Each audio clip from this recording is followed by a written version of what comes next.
Selamat pagi, selamat siang, selamat sore, dan selamat malam kepada Bapak-Bapak, Bapak Agung Wiono Hadisuwarno, Bapak Slamet Lestari sebagai pembimbing pertama dan kedua, Bapak Eka dan Bapak Demi Harlan sebagai penguji 1 dan 2. Perkenankan saya, Zevani Fredro Tagaol, untuk mempresentasikan seminar hasil dari tesis saya yang berjudul Optimalisasi Bauran Air, Waduk, dan Pintu terhadap Banjir dan Laju Sedimen di Sungai Juana. Jadi untuk outline presentasi pada kali ini ada 6 bagian. Yang pertama adalah bab 1 pendahuluan, bab 2 tinjauan pustaka, bab 3 metodologi, bab 4 rekayasa sosial, bab 5 analisis dan pembahasan, bab 6 kesimpulan dan saran. Bab 1 pendahuluan, latar belakang Sungai Juana merupakan sungai yang melintasi Kabupaten Pati dengan karakteristik pembuang atau drainase utama dari anak-anak sungai dari Hulu, Boyolali, Semarang, Grobogan, Demak, dan Kudus dengan panjang total kurang lebih 62 km. Lalu Kabupaten Pati pada musim kemarau merupakan daerah dengan potensi kekeringan cukup tinggi. Di sisi lain, pada musim penghujan sangat rawan terhadap banjir. Lalu diperlukan adanya manajemen pengelolaan air, sehingga air dapat dimanfaatkan secara maksimal dan untuk mengurangi masalah banjir di Sungai Juana. Lalu ini adalah akar permasalahan dari Sungai Juana, di mana yang pertama ada perubahan tata guna lahan di Pegunungan Kendeng di sebelah sini, di sebelah upstream dari Sungai Juana yang dapat memicu meningkatnya laju sedimentasi di bagian hulu Sungai Juana. Dapat dilihat pada tabel ini bahwa pertambangan ini bertambah luas dari tahun 1996 ke 2016. Ini saya dapatkan dari penelitian Andrea Emma Pravitasari dan kawan-kawan tahun 2016. Lalu di bagian hilirnya sebelah sini itu banyaknya kapal nelayan terparkir sehingga dapat menghambat laju debit banjir yang seharusnya dari hulu menuju ke hilir Sungai Juana. Lalu kondisi kemiringan dari Sungai Juana yang cukup landai, kurang lebih 0,0132%, sehingga kemampuan Sungai Juana dalam mengalirkan debit ke muara Sungai Juana di sebelah hilir tidak terlalu baik. Lalu yang keempat adalah intrusi air laut yang dari upstream yang disebabkan oleh pasang surut air laut yang bisa mencapai kurang lebih 20 meter ke arah hulu Sungai Juana pada musim kemarau. Lalu gambaran umum Sungai Juana, Sungai Juana merupakan di sebagian hilir dari pantai utara eh, pantai utara Pulau Jawa. Lalu ini ada data informasi dari Daseluna atau data Das Serang Usi Juana, di mana Das Juana merupakan das yang mendapatkan beban banjir dari Serang dan Das Lusi. Jadi Sungai Juana ini mendapatkan beban dari Pintu Wilalung. Pintu Wilalung ini mendapatkan beban dari Serang dan Sungai Lusi. Nah, dari Pintu Wilalung ini dapat membagi banjir ke Sungai Wulan sebelah sini warna biru menuju ke Sungai Juana atau menuju Sungai Juana sebelah sini. Lalu luas das Juana adalah 1.739 km persegi dengan panjang sungai kurang lebih 62 km. Sedangkan luas das Serang itu 1.643 km persegi dengan panjang kurang lebih 70 km. Dan luas das Lusi 1.936 km persegi dengan panjang sungai 97 km. Lalu nih sistem tata air Sungai Juana, di mana Sungai Juana ini mempunyai 3 bendungan dan 14 embung dengan debit rata-rata tahunan 50,5 meter kubik per detik. Dengan debit banjir rencana Sungai Juana sebesar 3.414,3 meter kubik per detik di 2 tahun dengan outletnya di muara Sungai Juana. Untuk dasar untuk Sungai Serang sendiri mempunyai 2 bendungan dan 7 bendung dengan debit rata-rata 54,6 meter kubik per detik. Lalu untuk Sungai Lusa sendiri mempunyai 6 bendungan dan 38 embung dan 4 bendung. Lalu ini adalah 11 bendungan di Daseluna yang dibagi menjadi yang terbagi di antara masing-masing di Sungai Lusi ada 6 bendungan. Lalu di Sungai Serang ada 2 bendungan dan di Sungai Juana ada di 11 bendungan, ada 3 bendungan yang terbagi menjadi 5 kabupaten yang tersebar dari 5 kabupaten. Nah, untuk perumusan masalah sendiri, yang pertama, apakah bendungan di sekitar Dasilon dapat mereduksi banjir di Sungai Juana? Nomor 2 adalah jikalau bendungan Dasilon dapat mereduksi banjir, apakah Sungai Juana mampu mengaliri beban banjir dari skala ulang tertentu? Lalu nomor 3, apakah setelah melakukan normalisasi, peninggian tanggul dapat mengurangi banjir di Sungai Juana? Lalu yang keempat adalah pengaruh pembangunan bendung karet terhadap beban banjir di Sungai Juana dalam skala ulang tertentu. Lalu yang kelima adalah pengaruh sedimentasi morfologi kapasitas Sungai Juana pada periode waktu 3 tahun. Maksud dan tujuan yang pertama adalah menganalisis besarnya banjir yang dapat direduksi oleh bendungan di sekitar Dase Luna. Lalu yang kedua adalah menganalisis banjir di Sungai Juana setelah dilakukan normalisasi dan peninggian tanggul. Lalu yang ketiga adalah menganalisis besarnya sedimentasi pada Sungai Juana pada jangka waktu tertentu. Lalu yang keempat adalah menganalisis perubahan morfologi Sungai Juana akibat dari sedimentasi. Lalu yang kelima adalah menganalisis stabilitas penampang sungai di Sungai Juana. Lalu ruang lingkupnya adalah yang pertama, mempelajari literatur-literatur yang relevan dengan penelitian. Yang kedua adalah pengumpulan data sekunder. Yang ketiga adalah pengumpulan data primer. Yang keempat adalah melakukan analisis hidrologi dengan menghitung hujan rencana dan debit rencana dengan berbagai skala ulang beberapa tahun. Lalu yang kelima adalah memodelkan banjir dengan menggunakan skala ulang Ki2A, Ki25, dan Ki50 dan Ki100 dengan menggunakan perangkat lunak Hekras. Lalu melakukan analisis angkutan sedimen, kemudian membuat pemodelan menggunakan perangkat lunak Hekras 6.3.1 untuk mengetahui elevasi dasar terhadap posisi existing dan setelah melakukan pembangunan normalisasi dan peninggian tanggul sungai. Untuk batasan masalahnya, pertama adalah studi ini menganalisis optimalisasi 11 bendungan di sekitar Desa Luna. Yang kedua adalah lokasi kajian berada di sepanjang Sungai Juana di Kabupaten Pati sepanjang 62 km. Yang ketiga adalah analisis debit banjir rencana yang akan dilakukan meliputi Dasa Luna, Serang, Lusin, dan Juana. Lalu yang keempat adalah analisis debit banjir menggunakan debit banjir skala ulang di 25, 50, dan 100 tahun. Lalu yang kelima adalah analisis angkutan sedimen yang akan menggunakan debit harian dari pos duga air dan dilakukan pemodelan selama 3 tahun. Lalu yang keenam adalah analisis debit banjir dan sedimentasi di Sungai Juana akan menggunakan geometri existing untuk skenario 1. Yang ketujuh adalah analisis debit banjir dan sedimentasi di Sungai Juana yang akan menggunakan geometri normalisasi dan peninggian tanggul itu untuk skenario kedua. Lalu analisis debit banjir dan sedimentasi di Sungai Juana yang akan menggunakan geometri normalisasi dan peninggian tanggul ditambahkan dengan pembangunan bendung karet di Sungai Juana dengan skenario ketiga. Yang kesembilan adalah analisis banjir dan sedimentasi di Sungai Juana setelah melakukan reduksi banjir atau flood routing di 11 bendungan dengan menggunakan geometri normalisasi, peninggian tanggul, dan pembangunan bendung karet untuk skenario keempat. Studi terdahulu yang saya temukan ada 3. Yang pertama dilakukan oleh Rifki Randa Syafri yang berjudul Kajian Banjir Sungai Juana dengan Pemodelan Hidrodinamik untuk Estimasi Potensi Kerugian Lahan Pertanian tahun 2000-2019 dengan kesimpulan bahwa kerugian yang diakibatkan oleh banjir di Juana mencapai 508,72 miliar. Lalu yang kedua adalah Sigit Percahyo dengan judul Tingkat Kerentanan Banjir dengan Penginderaan Jauh dan Sistem Informasi Geografis Daerah Aliran Sungai Juana di Kabupaten Pati, Jawa Tengah tahun 2012 dengan kesimpulan bahwa parameter penggunaan lahan di Das Juana merupakan parameter yang paling mempengaruhi pada tingkat kerentanan banjir di Das Juana. Yang ketiga adalah Teguh Marhendi yang berjudul Alternatif Pengendalian Banjir Kali Juana berbasis model Hekras tahun 2017 yang kesimpulan bahwa terdapat pendangkalan pertemuan Kali Logung dan Pintu Wilalung sampai hilir diakibatkan kemiringan dasar topografi yang landai dan mengakibatkan mudah terjadi sedimen sehingga mengurangi kapasitas aliran.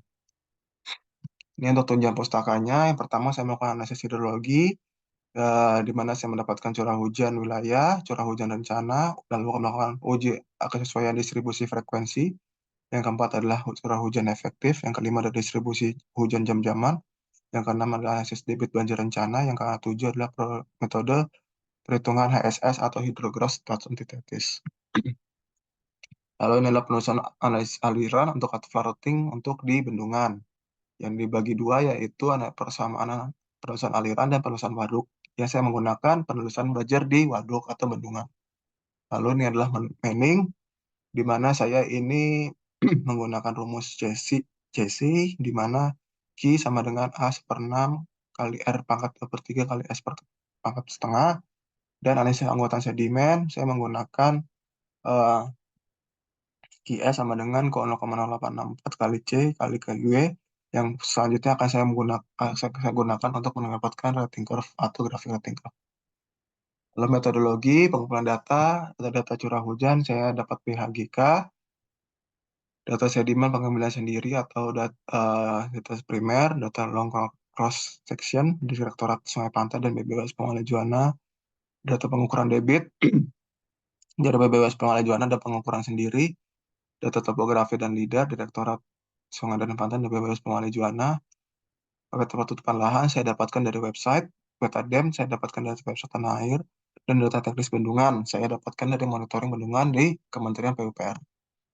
Lalu ini adalah diagram area penelitian, di mana pada saat mulai identifikasi masalah dan pengumpulan data. Pengumpulan datanya ini terdiri dari data curah hujan, data DEM, data teknis bendungan, data debit observasi, data geometri Sungai Juana, data sedimen, data sosial. Data curah hujan, saya lakukan penentuan pos curah hujan, setelah itu saya melakukan perhitungan hujan harian, maksimum tahunan, lalu saya melakukan pengujian, lalu melakukan analisis frekuensi dengan gambar normalisasi normal dan log persen, lalu menghitung hujan wilayah dengan menggunakan metode Thiessen dan pembobotan, lalu uji kesesuaian distribusi seperti Smirnov, Kolmogorov, dan Chi-square, lalu saya mendapatkan distribusi jam-jaman, lalu saya mendapatkan hidrograf banjir rencana skala ulang atau HSS. Lalu data DEM saya mendapatkan energi das, lalu peta das, luas das, dan panjang sungai. Lalu saya sambungkan ke penentuan pos curah hujan. Lalu dari hidrograf ini saya lanjutkan ke kalibrasi debit banjir dan data debit observasi yang saya lakukan di lapangan dengan debit sementara. Data teknis hujan, saya melakukan flood routing bendungan. Setelah saya mendapatkan flood routing bendungan, saya melakukan permodelan banjir untuk di HECRAS. Lalu kalibrasi debit, analisis rating curve, pemodelan sedimen, lalu laju sedimen, lalu kesimpulan dan saran. Tapi sebelum itu saya juga melakukan data sosial dengan melakukan wawancara dengan warga sekitar dengan berdasarkan analisis rekayasa sosial dengan beberapa teori. Dan ini rekayasa sosial yang saya lakukan berdasarkan riset Telkom tentang sintesis Dalman dengan tujuannya peraturan menteri dibuat untuk memastikan bahwa penyelenggara proyek satuan kerja dan lingkungan PUPR dapat melaksanakan tugas secara profesional sehingga dapat menghasilkan produk yang berkualitas tepat waktu sesuai dengan anggaran. Untuk Sisdalmen, itu ruang lingkupnya adalah di perencanaan, pengendalian lahan, pelaksanaan dan persiapan OP. Untuk lampiran Sisdalmen itu ada SID atau Survei Investigasi dan Desain, LA, ini adalah untuk pembebasan lahan dan pelaksanaan konstruksi atau C. Lalu untuk operasi pemeliharaan OM, yaitu dapat menggunakan cara untuk mengajak masyarakat merawat bendung karet.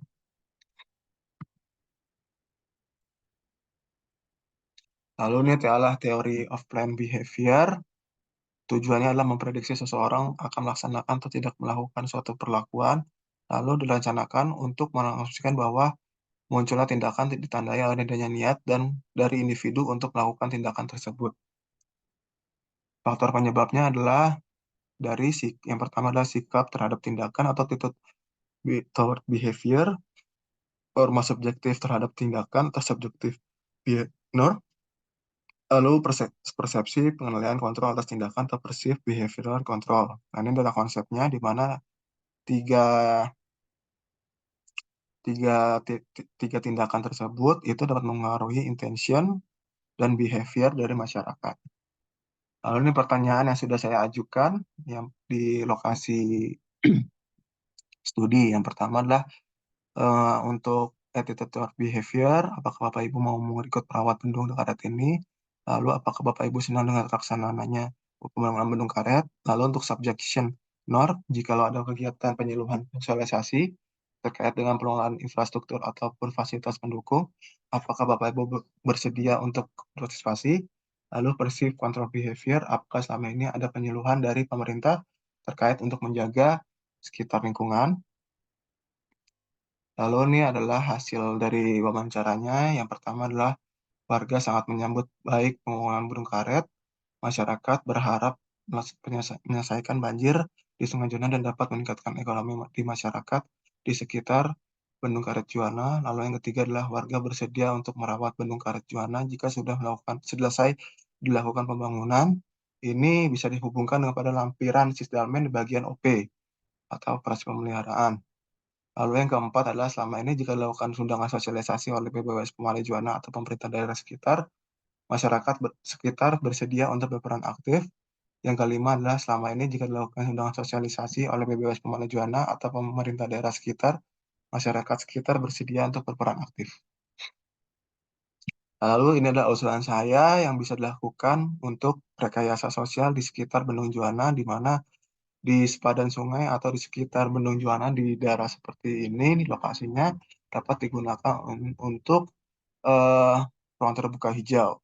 Sebenarnya ini adalah lokasi ini sudah dimasukkan di apa namanya rekayasa rancangan pembangunan Bendung Karet Juana. Hasil pembahasan ini adalah setelah saya melakukan analisis topografi, luas das Juana 1.739 km persegi dengan luas das Lusi 1.936 km persegi dengan das Serang 1.643 km persegi. Dengan topografi di dataran rendah dengan didominasi oleh ketinggian permukaan tanah di 0 sampai 500 meter. Lalu analisis topografi kemiringan lereng didominasi 80%-nya dari datar dan kemiringan lahan 0 sampai 8% dengan luas kilometer persegi 4.240 km persegi. Lalu analisis topografi, lalu ada data fisik sungai, di mana Sungai Juana dengan kemiringan sebesar 0,0132% untuk existing, untuk Serang 0,038%, untuk Pulusi 0,041%. Lalu ini adalah pos curah hujan yang saya gunakan pada saat yang akan dilakukan pada saat perhitungan hidrologi. Ada 26 pos curah hujan yang tersebar di 3 das masing-masing dengan ketersediaan data 17 sampai 27 tahun. Lalu ini adalah pembobotan analisis citizen untuk masing-masing pos curah hujan. Lalu ini ada distribusi hujan tiap skala ulang untuk das Serang Lusi dan das Juana. Lalu ini adalah penyebaran hujan di tiap skala ulang tertentu. Untuk yang di hulu, di bagian Wilalung ini, saya menggunakan key debit maksimum 47,4 meter kubik per sekon. Hal ini dikarenakan saya bertanya kepada bagian OP dari BPWS Penyalai Juana, di mana debit maksimal yang dapat dialirkan dari pintu Wilalung menuju ke Sungai Juana ini maksimalnya adalah 47,4 meter kubik per sekon. Sedangkan ini adalah hasil dari pembagian debit rencana di tiap skala ulang yang saya akan masukkan di beban lateral flow di das Juana. Lalu ini adalah hasil float routingnya. Jika saya tambahkan dan saya melakukan pembobot perhitungan persen reduksi, didapatkan bahwa float routing dapat berfungsi dengan baik di masing-masing bendungan dengan total untuk skala ulang 2 tahun itu 86,6%, 25 tahun 85,62%, dan untuk 50 tahun 84,8%. Nah, ini hasil grafiknya yang akan rencananya saya bawa nanti pada saat pemodelan analisis hidrologika menggunakan HECRAS. Lalu inilah skenario untuk analisis hidrologika di skenario 1, 2, dan 3, dan 4. Lalu ini ada skemanya di mana di hulunya ini saya menggunakan tadi 43,4, dan untuk lateral flow-nya saya menggunakan banjir skala ulang tertentu. Untuk hilirnya saya menggunakan tides atau pasang surut air laut. Lalu ini ada data geometri yang saya gunakan pada saat permodelan analisis hidrologika. Di beberapa skenario ada yang existing sungai dan normalisasi sungai dan setelah pembangunan Bendung Karet Juana. Lalu ini adalah analisis hidrologika di berbagai skala ulang ada 2 tahun, 25 tahun, 50 tahun, dan 100 tahun untuk skenario 1. Di skenario 2 di mana ada pengurangan titik lokasi banjir di mana di bagian tengahnya atau tengahnya dan di bagian hulunya tidak ada banjir untuk skala ulang 2 tahun, dan untuk skala ulang 25 tahun masih ada titik lokasi yang banjir di daerah tengahnya. Ini adalah skenario 3 di mana sudah ada Bendung Karet Juanda. Di bagian 25 tahun memang di bagian sebagian dari bagian tengah Sungai Juanda di sebelah sini sudah ada lokasi yang banjir. Lalu ini skenario 4 karena saya belum sampai dengan video ini dibuat, masih belum dapat sedang melakukan running ekstras.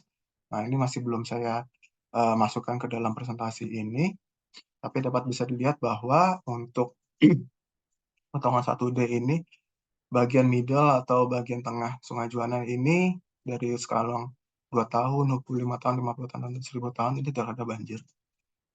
Dan untuk PMP ini mepet sekali di bagian tengahnya ini tapi tidak ada banjir. Nah, ini dari instrumen analisis hidrologika di mana untuk luas genangan jika dibandingkan di Ki 25 tahun atau Ki 2 tahun yang sudah ada, ini memang ada pengurangan untuk skenario kedua, tetapi kalau misalnya lihat skenario 3 di mana adanya Bendung Karet, memang ada penambahan luas genangan. Sedangkan luas genangan pada saat skenario keempat memang ada pengurangan juga. Lalu untuk angkutan sedimen sama dengan dengan analisis banjir yang tadi, skenario sampai sama saja. Lalu ini ada konsepnya di mana ada hilirnya sebelah sini dan bagian hulu saya menggunakan debit harian yang saya dapatkan dari BBWS Pemandu Juanda. Lalu ini adalah hasil permodelan dari Hekras sedimentasi di 3 tahun untuk skenario yang pertama.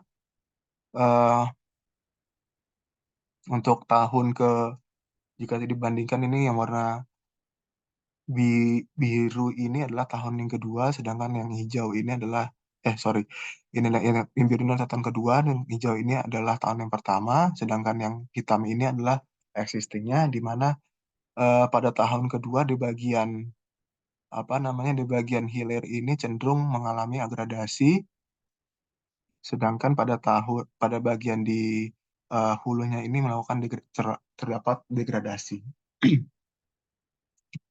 Lalu untuk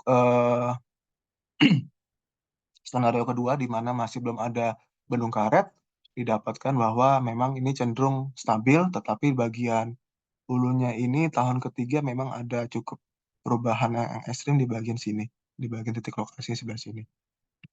Lalu ini adalah setelah ada Bendung Karet, di mana tahun ketiga ini di bagian tengah, pada tahun ketiga ini di lokasi ini sedimentasi menumpuk, sedangkan pada saat ada Bendung Karet ini ada gerusan diakibatkan karena adanya Bendung Karet. Nah, ini adalah rejim teori yang saya lakukan analisis untuk geometri. Saya membagi menjadi dua bagian, yaitu geometri existing dan geometri normalisasi dan pendingin tanggul beserta dengan adanya pembangunan Bendung Karet. Didapatkan bahwa error yang terkecil untuk kedalaman saya menggunakan metode generalized regime, untuk lebar saya menggunakan generalized regime, untuk kemiringan saya menggunakan metode Lacey. Nah, ini kedalamannya untuk skenario yang kedua saya menggunakan generalized regime. Untuk lebarnya saya menggunakan Griffiths. Untuk kemiringannya saya menggunakan Hawthorne. Untuk regime teori untuk geometris existing didapat bahwa kedalamannya ini terdapat 93 cross section dari 108 yang tidak stabil untuk geometris existing. Sedangkan untuk kemiringannya sendiri ada 74 dari 108 atau 66,52% yang tidak stabil. Sedangkan untuk lebar sungai ini cross section yang tidak stabil tuh tidak ada. Sedangkan geometri setelah pembangunan sedikit lebih baik, adanya 32 dari 110 yang tidak stabil atau 29,0,9%, sedangkan untuk kemiringannya ada 100% atau semuanya cross section tidak stabil, sedangkan untuk bibir sungai uh, ini stabil semuanya. Nah, untuk kesimpulannya, untuk flood routing dapat dilakukan di 11 bendungan karena bisa mengurangi dapat mereduksi banjir di Sungai Juana dan bisa menjadi salah satu solusi untuk pengurangan banjir di Sungai Juana karena hasil flood routingnya di atas 80% untuk berbagai kalangan tertentu. Lalu untuk hasil hidrolikanya pada skenario 1 terdapat bahwa luas genangan 31,2 km persegi dengan kalalang 2 tahun dengan contoh titik yang meluap adalah di SDA 0,02 plus 615 di 41 plus 905 dan SDA 50440.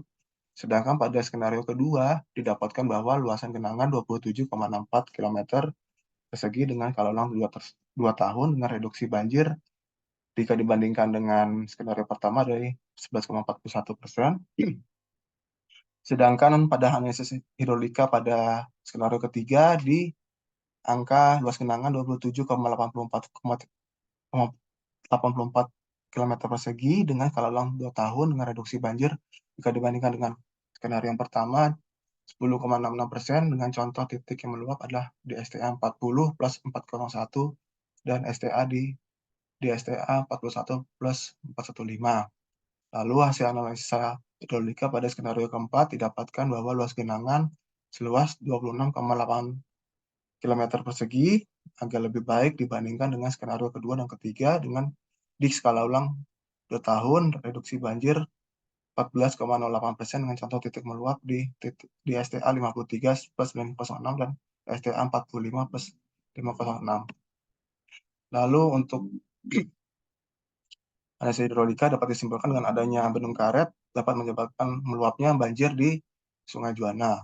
Untuk analisis sedimentasi di skenario 1 didapatkan bahwa bagian hulu mengalami degradasi, sedangkan bagian hilir mengalami agradasi. Contohnya di degradasi di STA 5 plus 644, sedangkan contoh titik mengalami degradasi ada di STA 61 plus 917.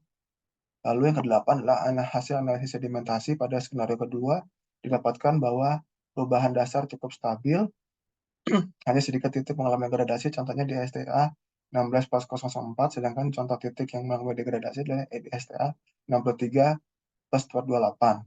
Lalu hasil analisis sedimentasi pada skenario ketiga didapatkan bahwa titik setelah bendung karet mengalami degradasi cukup besar. Hal ini dikarenakan adanya gerusan setelah bendung karet. Setelah dilakukan analisa transfer sedimen Hekras dengan perhitungan sedimen, dapatkan bahwa metode yang cocok digunakan adalah metode Chateyang. Berdasarkan hasil analisis teori rejim untuk geometris existing, parameter kedalaman sebanyak 93 cross section tidak stabil, dengan untuk kemiringan tuh 74 cross section tidak stabil, sedangkan parameter untuk lebar tidak ada cross section yang tidak stabil. Untuk analisa teori rejim untuk geometris ladang pembangunan di Sungai Juana untuk kedalaman tuh sebanyak 32 cross section yang tidak stabil, sedangkan pada kemiringan didapatkan 110 cross section yang tidak stabil. Sedangkan pada saat lebar tidak ada cross section yang tidak stabil. Lalu untuk analisis rekayasa sosial didapatkan bahwa warga telah memahami tentang pembangunan infrastruktur dan pemeliharaan lingkungan di sekitarnya. Lalu sarannya adalah yang pertama perlu adanya pola operasi waduk yang dapat digunakan sebagai alternatif pengurangan banjir di Sungai Juana dikarenakan flood routing sudah bisa mengurangi banjir di Sungai Juana. Lalu yang kedua adalah perlu dibuatnya operasi bendung karet. Hal ini dikarenakan hal diperlukan untuk mengatur kapan bendung karet itu mengempis atau mengembang. Pembuatan pola operasi ini dapat diperhatikan pada pola debit harian dan intrusi air laut. Sekian dari presentasi saya harap presentasi ini dapat berguna bagi studi saya dan bisa menambah masukan di banjir Sungai Juana. Mohon maaf jika ada kekurangan dari presentasi ini. Terima kasih.